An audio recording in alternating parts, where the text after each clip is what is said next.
본 광고는 생명보험 광고심의 기준을 준수하였으며 유효기간은 심의일로부터 1년입니다. 예, 안녕하세요. 이번 시간에는 ETF 투자에 대해서 이야기해 보려고 하는데요.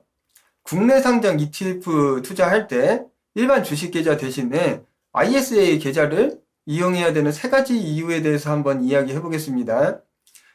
ETF 많이 이용하시죠? 네, ETF. 그 국내 주식시장 코스피에 ETF가 이렇게 상장되어 있어요. 근데 그건 뭐냐면 상장지수 펀드라 그래가지고 펀드인데 주식시장에서 거래를 할 수 있는, 원래 펀드는 막 이렇게 증권사 가서 개인적으로 뭐 가입을 하고 판매를 하고 뭐 그런 식인데요. 근데 ETF는 그냥 주식 거래 하듯이 주가 시장에서, 주식 시장에서 그냥 거래를 할 수 있습니다.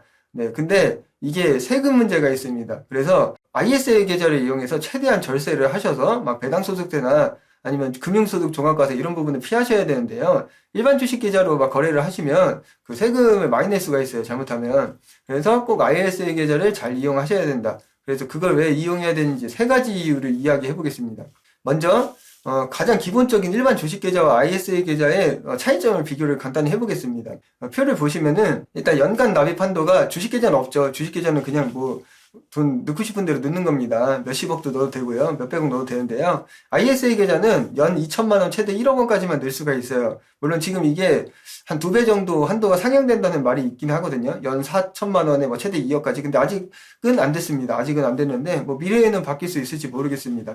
어쨌든 ISA 계좌는 약간 어떻게 보면 뭐 소액이라고 볼 수도 있어요. 1억 원 이하니까. 네.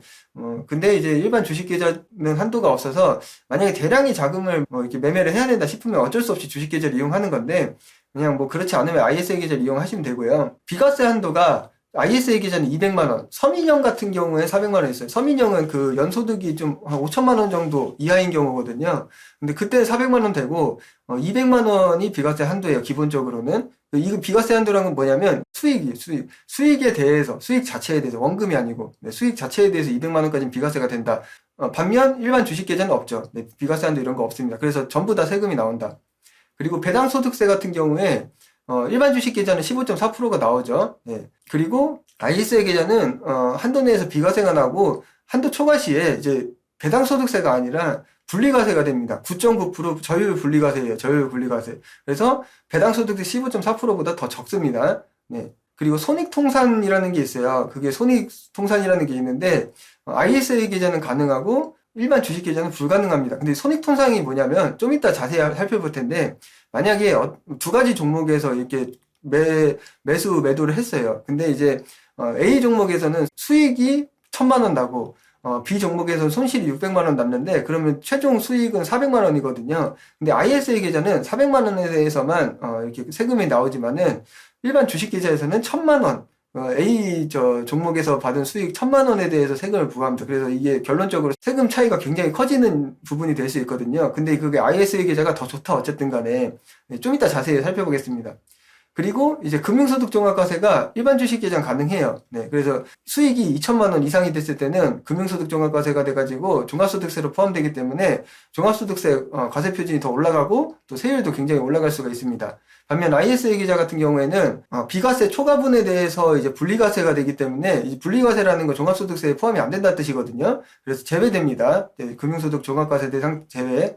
그리고 의무 유지 기간이 일반 주식 계좌는 없고 ISA 계좌는 3년이 있어요. 네. 그리고 제가 마지막으로 이 부분에 대해서 말씀드릴 게 이렇게 ETF 펀드에서 수익에 대한 세금을 내는 것은 해외 주식형 ETF 펀드 또는 금 같은 금 ETF 있잖아요. 이런 원자재 같은 부분에 대한 ETF 펀드고 그 국내 주식에 대해서 투자하는 ETF 펀드 같은 경우에는 배당 소득세를 내지는 않아요. 수익 자체에 대해서는. 하지만 뭐 예를 들면은 뭐 코스피 아니 코스닥에 대해서만 추종하는 그런 ETF 펀드가 있을 수 있잖아요. 여기에 대한 수익에 대해서는 세금을 안 내요. 이거는 ISA 계좌나 일반 주식 계좌나 다 동일합니다. 하지만 만약에 코스피에 투자를 했는데 배당금이 나올 수가 있거든요. 코스피 ETF에 투자했는데 배당금이 나와요. 그럼 배당금에 대해서는 ISA 계좌는 마찬가지로 이 비과세 한도라든가 분리과세가 다 적용되고 또 일반 주식 계좌는 거기에 대해서 배당 소득세가 더 높게 이제 세율을 해가지고 적용이 됩니다. 그래가지고 결론적으로 이렇게 국내 주식형 ETF에 하더라도 배당금에 대해서 세율 차이가 있기 때문에 ISA 계좌가 더 좋다. 이렇게 보시면 되겠습니다. 자, 그러면은 자 이제 먼저 비과세 한도 그리고 뭐 분리과세를 적용해가지고 실제로 수익이 났을 때 얼마나 세금 차이가 나는지 그리고 얼마나 실수령액 차이가 나는지 확인을 해볼 건데요. 수익이 이제 500만 원인 경우에요. 어떤 데에다 투자를 해가지고 수익이 500만 원이 나왔습니다. 그랬을 때 일반 주식 계좌 같은 경우에 과세 대상이 500만 원이에요, 일단은. 근데 ISA 계좌는 비과세를 200만 원을 적용하기 때문에 과세 대상 금액 자체가 적어요. 과세 표준이 300만 원입니다. 그리고 세율도 일반 주식 계좌는 15.4%, ISA 계좌는 9.9%를 적용을 하죠. 세율이 더 적어요. 과세 표준도 적고 세율도 더 적습니다. ISA 계좌가. 그랬을 때 최종 납부 세금이 77만 원 대 29만 7천 원. 네, 똑같은 수익이 났는데 세금 차이가 한 50만 원 좀 안 되게 차이가 나고 실수령액이 일반 주식 계좌는 423만 원, ISA 계좌는 470만 3천 원이 됩니다. 네, 이런 차이가 발생한다. 똑같은 500만 원의 수익이 발생했는데 차이가 47만 3천 원이 난다. 50만 원 좀 안 되게 난다. 거의 10% 좀 안 되게 나죠. 차이가 나죠. 네, 이 차이를 딱 보시면 되겠습니다. 자, 그러면 수익이 더 많이 났어요, 이번에는. 5천만 원이 났습니다. 5천만 원이. 네, 5천만 원 났을 때 일반 주식 계좌와 ISA 계좌 차이가 어떻게 되는지 보겠습니다. 지금 일반 주식 계좌는 마찬가지로 비과세가 없기 때문에 과세 표준이 5천만 원. ISA 계좌는 비과세를 200만 원 적용하기 때문에 4,800만 원이 과세 표준입니다. 그리고 적용 세율 이 부분 잘 보실 필요가 있어요. 지금 이 예시는 연소득이 1억 원인 고객님 기준이에요. 1억 원인 고객님. 네, 1억 원입니다. 그랬을 때 1억 원의 종합소득세가 이미 과세 표준에 포함이 되어 있기 때문에 1억 원의 과세 표준이 있기 때문에 이 5천만 원 대해서 일반 주식 계좌에서는 2천만 원은 배당소득세 15.4%를 떼고요. 나머지 3천만 원에 대해서는 38.5%의 종합소득세가 붙어요. 그 세율 구간을 보시면 그렇게 되거든요. 이미 1억 원이 이렇게 되어 있기 때문에 누진세 적용을 받아서 38.5%의 종합소득세를 3천만 원에 대해서 부과를 한다. 그럼 최종 납부 세금을 계산을 해보면 5천만 원 중에 1,463만 원이 세금입니다. 세금이 돼요. 근데 ISA 계좌 같은 경우에는 4,800만 원의 어떤 과세 표준 중에 저율 분리과세 9.9% 적용을 하면 475만 2천 원이 됩니다. 2천 원이. 네, 그래서 최종적으로 실수령액이 3,537만 원대 4,524만 8천 원이 돼요. 그래서 거의 1,000만 원 가까이 차이가 난다. 987만 8천 원, 1,000만 원 가까이 난다. 5천만 원 중에 1,000만 원 정도가 세금 차이라고 보시면 됩니다. 네. 굉장히 차이가 많이 난다고 보시면 돼요. 그래서, 가능하면 최대한 ISA 계좌를 이용하셔야 된다는 게 이 부분에 대해서 확실하게 이해를 하실 수 있는 부분이에요. 그리고 저 이제 손익, 상계, 손익 통산에 대한 부분을 좀 확인해 보겠습니다. 아까 말씀드렸었는데요. 두 가지 종목에서 이제 손실과 수익이 났어요. 먼저 A 종목에서 1,000만 원의 수익이 났고요. B 종목에서 600만 원의 손실이 났어요. 그럼 세전 순이익이 400만 원이 됩니다. 일반 주식 계좌는 ISA 계좌 동일합니다. 두 개 다. 그랬을 때 일단 과세 표준, 과세 대상에 대한 수익이 일반 주식 계좌는 손실을 신경 안 쓰기 때문에 A 종목에서 나온 수익 자체 1,000만 원에 대해서 전부 다 과세 표준이 매기고요. ISA 계좌는 손실에 있는 부분을 차감을 해요. 그래서 400만 원에 대해서만 수익과 손실을 전부 다 이제 합산한 400만 원에 대해서 과세 표준이 됩니다. 그리고 비과세가 또 있죠. 일반 주식 계좌는 비과세 적용이 안 되는데 ISA 계좌는 비과세를 적용해서 200만 원이 또 차감됩니다. 그래서 최종 과세 표준이 일반 주식 계좌는 1,000만 원, ISA 계좌는 200만 원. 과세 표준에서 엄청난 차이가 나죠. 그리고 적용 세율이 지금 15.4%, 9.9% 이렇게 각각 적용을 했을 때 최종 납부 세금을 보면 일반 주식 계좌는 154만 원, ISA 계좌는 한참 더 적습니다. 네, 19만 8천 원, 네, 한 20만 원 좀 안 되네요. 그랬을 때 실수령액이 지금 246만 원대 380만 2천 원이 됩니다. 그래서 차이가 지금 134만 2천 원이라고 나옵니다. 엄청난 차이라고 보시면 됩니다. 네, 엄청난 차이예요. 네, 그렇습니다. 지금 순수익이 지금 사실상 400만 원이 났는데 그 실수령액 차이가 세금 떼고 실수령액 차이가 134만 2천 원이다. 네, 엄청난 차이라고 보시면 되겠습니다. 네. 마지막으로 또 있어요. 네, ISA 계좌는 이제 3년마다 연금 전환이 가능합니다. 아까 ISA 계좌가 의무 유지 기간이 3년이라고 말씀드렸는데요. 3년마다 연금 전환을 할 수 있어요. 그래가지고 의무 기간을 채우면 연금 전환을 하는데 그 당시에 연금 저축 계좌로 전환이 되는 거거든요.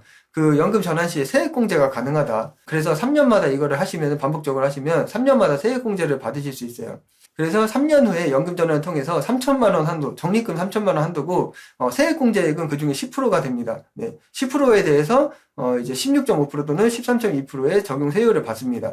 그리고 세액공제 받은 금액을 다시 ETF, 뭐 원래 하던 ISA 계좌에서 하던 ETF가 있으면 연금저축 계좌에서 세액공제 받은 금액과 그 이제 전환된 적립금을 같이 이렇게 ETF를 재투자할 수 있어요. 그러니까 세액공제를 받기 때문에 그 금액을 재투자하면은 그 자체가 수익이 되는 거죠. 그래서 이거를 3년마다 계속할 수 있다. 3년마다. 네, 그러면 무한 반복으로 3년마다 하시면 됩니다. 그리고 세액공제 금액은 원래 연금저축 계좌에 세액공제 한도가 연간 600만 원이고 퇴직연금까지 합치면 토탈 900만 원까지 되는데 이 연간 한도에 포함이 안 돼요. 네, 그래서 플러스 알파로 되기 때문에 또 이게 누적으로 잡히는 게 아니다. 또 그 부분이 또 굉장히 좋은 부분이 있습니다. 그래서 이걸 또 한번 보겠습니다. 만기 자금 3천만 원이 있는데 이걸 연금 전환했을 때 일단 일반 주식계좌 제가 이렇게 표로 이렇게 비교는 했는데 그냥 불가합니다. 일반 주식계좌 이런 기능 자체가 없어요. 그래서 안 된다. 그리고 ISA 계좌를 보면은 지금 이건 연소득이 4천만 원인 고객님 기준이에요. 왜냐면 이게 연소득이 한 1억 원 정도 되면 세액 공제율이 떨어집니다. 세액 공제율이. 그랬을 때 ISA 계좌 같은 경우에 3천만 원의 적립금이 있으면은 그 중에 300만 원, 이관액의 10%니까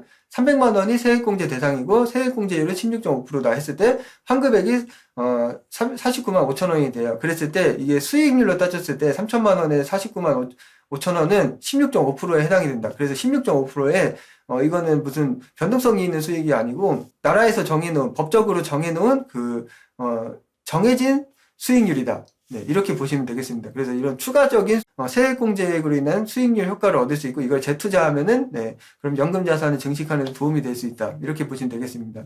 그래서 이번 시간에는 ETF 펀드를 가입하거나 판매할 때, 네, 매매할 때 일반 주식 계좌를 하지 마시고 ISA 계좌를 꼭 하셔야 되는 이유에 대해서 살펴봤고요. 그래서 세금 혜택 부분에서 ISA 계좌가 훨씬 더 좋습니다. 근데 만약에 내가 이렇게 매매하는 자금이 몇십억 단위다. 그랬을 때는 좀 얘기가 다를 수 있어요. 네, 그랬을 때는 그냥 일반 주식 계좌를 어쩔 수 없이 이용을 해야 될 수도 있습니다. 네, 이런 부분 확인해 보시고요. 영상 내용 잘 보셨으면 좋아요, 구독 많이 눌러주시고 앞으로도 이런 금융 상식이나 경제 상황에 대해서 좋은 내용들이 있으면 찾아뵙도록 하겠습니다. 네, 좋은 하루 되시고 항상 건강하십시오. 감사합니다. 본 광고는 생명보험 광고 심의 기준을 준수하였으며 유효기간은 심의일로부터 1년입니다.